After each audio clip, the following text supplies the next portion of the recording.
रानी दुर्गावती की खौफनाक कहानी।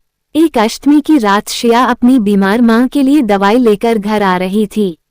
श्रेया के रास्ते में एक प्राचीन मंदिर पड़ता था तो वो उस मंदिर में कुछ मिनट आराम करने के लिए रुक गई। तभी उसे लगा कि जैसे मंदिर के अंदर से कुछ आवाजें आ रही हैं। 3 लंबे चौड़े आदमी भागते हुए मंदिर से बाहर आए। उनके हाथ में मंदिर की दान पेटी थी और उनके मुंह कपड़े से ढके हुए थे। श्रेया को समझ गया कि जरूर ये लोग मंदिर से पैसे चुराकर भाग रहे हैं, लेकिन उनमें से एक आदमी ने श्रेया को देख लिया और वो जोर से बोला, अरे अरे सुनो, तुम दोनों उस लड़की को पकड़ो, मैं दान पेटी संभालता हूँ। श्रेया अपनी जान बचाकर भागने लगी और उनमें से 2 चोर उसका पीछा करने लगे। भागते भागते श्रेया गांव के पास वाले जंगल में पहुंच गई जहां उसे एक बड़ा सा महल दिखा। वो महल रानी दुर्गावती का महल था, जिसके बारे में श्रेया बचपन से कई रहस्यमयी किस्से सुनती आ रही थी। श्रेया के पास कोई चॉइस नहीं थी और वो छुपने के लिए दुर्गावती महल में चली गई। उसके अंदर घुसते ही बहुत तेज हवा चलने लगी। महल के एक कोने में एक बड़ी सी पेंटिंग लगी हुई थी। उस पेंटिंग में लाल साड़ी पहनी हुई एक औरत के गले में फंदा था और वो औरत उसी फंदे से लटकी हुई थी। लेकिन ऐसी भयानक पेंटिंग देखकर श्रेया को घबराहट होने लगी। तभी अचानक दीवार पर लगी वो पेंटिंग धम से नीचे गिर गई। श्रेया को अचानक बहुत तेज ठंड लगने लगी तो वो इधर उधर खुद को ढकने के लिए कुछ ढूंढने लगी। ढूंढते ढूंढते श्रेया को ऊपर हॉलवे में एक कमरा दिखा जिसका दरवाजा बंद पड़ा था और फिर जोर से हवा चली और वो दरवाजा खुल गया। उस कमरे में एक लाल रंग की साड़ी पड़ी थी। उस लाल साड़ी के बगल में एक पुरानी सी किताब भी पड़ी थी। वो हवा से अपने आप खुल गई। श्रेया ने देखा कि उसमें रानी दुर्गावती के बारे में कुछ लिखा था। वो किताब पढ़ ही रही थी कि उधर वो दोनों चोर श्रेया को ढूंढते ढूंढते दुर्गावती महल के अंदर आ गए। इन दोनों ने श्रेया को ढूंढने के लिए अलग अलग डायरेक्शन में जाने का फैसला किया। एक चोर ऊपर चला गया और दूसरा नीचे ही श्रेया को ढूंढने लगा। सीढ़ियों से ऊपर चढ़ते हुए उस चोर को दीवार पे एक स्विच बोर्ड दिखा। उसने स्विच ऑन किया तो ऊपर वाले हॉल की सारी लाइट जल गई। लाइट जलते ही उस चोर को जमीन पर खून के पैरों के निशान दिखे। उसे लगा कि शायद श्रेया को भागते हुए चोट लग गई होगी और वो उन निशानों को फॉलो करने लगा। कॉरिडोर के कोने में लाल साड़ी पहने एक लड़की बैठी थी।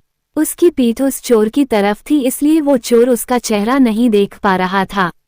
लेकिन उस चोर को लगा कि वो लड़की श्रेया है।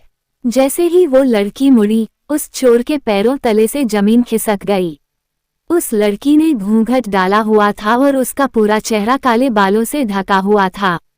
वो चोर को देखकर जोर से चिल्लाई और तभी वहां जलते हुए लाइट बल्ब एक के बाद एक फूटने लगे। लाइट्स के ऑफ होते ही अंधेरा हो गया और वो लड़की भी वहां से गायब हो गई। वहीं दूसरी तरफ दूसरा चोर श्रेया को नीचे ढूंढ रहा था। नीचे वाले कॉरिडोर में एक बड़ा सा शीशा लगा था, जिसे देखते ही दूसरे चोर को बहुत अजीब सा महसूस होने लगा। तभी उसे शीशे में किसी की परछाई नजर आने लगी, पर जैसे ही वो मुड़ा वहां कोई नहीं था। उसके बाद उसे एक कमरे में एक लड़की के रोने की आवाज आने लगी। वो भागकर कमरे के बाहर पहुंचा और नीचे से अंदर झांकने लगा। अंदर एक लड़की चल रही थी जिसके पैरों से खून निकल रहा था। उस चोर ने अपनी पैंट की जेब से चाकू निकाला और जोर से दरवाजा खोला, लेकिन वो देखकर दंग रह गया कि अंदर कोई नहीं था। तभी उसे पीछे से किसी ने बहुत जोर से धक्का मारा और उसे कमरे के अंदर गिरा दिया। उस कमरे में एकदम अंधेरा था। वो चोर उठा और उसने अपना लाइटर जलाया और आसपास देखने लगा। 2 सेकंड बाद जब वह मुड़ा तो वही लाल साड़ी वाली लड़की उसके सामने खड़ी थी, जिसने फूंक मारकर उस लाइटर को बुझा दिया। वो चोर इतना डर गया था कि वो जोर जोर से अपने साथी को पुकारने लगा। उसका साथी भी भागते हुए आया और डरते डरते उसके साथ महल के बाहर भागने लगा।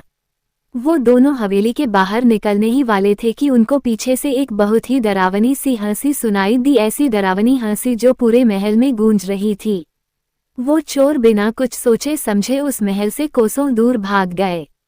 कुछ देर बाद श्रेया भी वहां से निकलकर अपने घर चली गई। अगली सुबह श्रेया ने पूरा किस्सा अपनी दोस्त को बताया। उसने कहा कि उसे पूरे टाइम उस हवेली में कई आवाजें आ रही थीं, लेकिन जब तक वो दोनों चोर वहां से चले नहीं गए वो हवेली के एक कमरे में ही छुप कर बैठी हुई थी।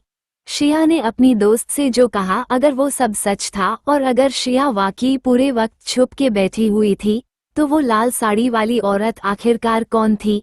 क्या वो दुर्गामती का भूत था या फिर शिया अपनी दोस्त से झूठ बोल रही थी और उसी ने उन दोनों चोरों को डराकर वहां से भगाया था? लेकिन उस भयानक पेंटिंग का अचानक से गिरना, उस लाल साड़ी का उस कमरे में होना, वो किताब जिसमें रानी दुर्गामती के बारे में लिखा था, उन लाइट बल्ब का अपने आप फूट जाना, वो खून से रंगे पैरों के निशान।